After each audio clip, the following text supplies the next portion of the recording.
कुरान का मौजज़ा क्या है? हमारा यकीन है कि कुरान मुकम्मल अदब है। किसी भी जुबान से मवाज़ना कर लें, कुरान मुकम्मल तौर पर अदबी है। लेकिन ये एक जानिबदाराना बात है। अगर आप अदब के तालिब इल्म हैं और अगर आप सोचते हैं कि ये साइंस है लेकिन अदब गैर जानिबदार नहीं होता, ये क्या है? ये जानिबदार होता है।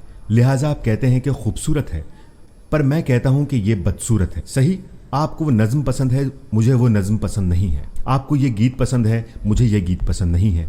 या आपको वो तस्वीर पसंद है, मुझे वो तस्वीर पसंद नहीं है। ये जानिबदारी है। लिहाजा आप बहस कर सकते हैं कि अदब क्या है। ये जानिबदार है।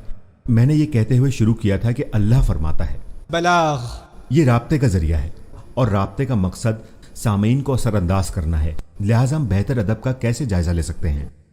क्या है जांचने का आला? इस पे किसका असर है? दुनिया पर यह कैसे असर करता है? ये क्या तब्दीली ला सकता है? ये लोगों को कैसे बदलता है? ये रवैयों पर कैसे असरअंदाज होता है? ये लोगों के रवैयों को कैसे तब्दील कर सकता है? ये लोगों पर कैसे हुक्मरानी कर सकता है? इस तरह जायजा लिया जा सकता है, अमली तौर पर जायजा लिया जा सकता है, किसी भी कलाम, किसी भी अदब का और किसी भी ताकत का। आप कह सकते हैं कि यह मेरे लिए हैरान कुन है। मैं समझता हूं कि यह अफसानवी है। या आप ये भी कह सकते हैं कि यह हैरान कुन है, इसने मेरी जिंदगी बदल कर रख दी है जिसे मैं गुजारता हूं। और अगर आप इस हकीकत को तारीखी सतह पर देखें तो एक किताब पर मुनहसिर करते हुए कोई भी मुआशरा इतनी तब्दीली नहीं गुजार सकता जिस तरह से मुसलमान गुजारते हैं। किसके साथ? कुरान के साथ। पर क्या हम ये यकीन रखते हैं कि कुरान की हर आयत एक मौजज़ा है? क्या हम ये यकीन रखते हैं? ये मौजज़ा है जब से ये नाजिल हुआ है। कब से? जब से इसकी इब्तिदा हुई है, तब से। जब से पहला राब्ता जो हमारा कुरान से हुआ, तब से। पहला मिलाप जो इंसान को कुरान से हुआ, तब से। कुरान की आयत एक मौजज़ा है, इस पे हम यकीन रखते हैं। कुरान की कितनी आयत हैं पेशन गोई करती हैं? बहुत कम। कितनी आयत हैं कुरान की जो साइंसी उसूलों के बारे में बताती हैं? बहुत कम। इनमें से कितनी चीज़ें उस वक्त के अरबों के इल्म में थीं? तकरीबन कोई भी नहीं। सो वो क्या है जो लोगों को अपने सहर में ले लेता है? ऐसा क्या था जो हर मर्तबा जब भी रसूलुल्लाह सल्लल्लाहु अलैहि वसल्लम फरमाते तो वो लाजवाब रह जाते? उनके पास कहने के लिए कुछ भी नहीं होता था। अबू जहल, अबू सुफियान और बहुत सारे ये लोग रसूलुल्लाह सल्लल्लाहु अलैहि वसल्लम से नफरत करते थे। ये कुरैश के बड़े थे, ये बुजुर्ग थे, वो मुदब्बिर थे। ये आधी रात को खिसक जाते और रसूलुल्लाह सल्लल्लाहु अलैहि वसल्लम के घर के बाहर अपने कान लगा के रखते थे। वो कुरान की तिलावत सुनते थे और वो सुबह होने से पहले पहले वापस चले जाते थे। और पहले रात क्या हुआ कि वो एक दूसरे से टकरा गए और एक को नहीं पता कि दूसरा भी वहीं मौजूद था। लिहाजा पहला शख्स पूछता है, तुम यहां क्या कर रहे हो? वो कहता है, तुम यहां क्या कर रहे हो? तो ठीक, वो जानते थे वो वहां क्या कर रहे हैं। लिहाजा उन्होंने कसम खाई कि कभी वापस नहीं आएंगे। अगली रात वो फिर से एक दूसरे को पकड़ लेते हैं। वो कसम खाते हैं कि वो फिर कभी नहीं आएंगे। तीसरी रात भी उन्होंने एक दूसरे को पकड़ लिया।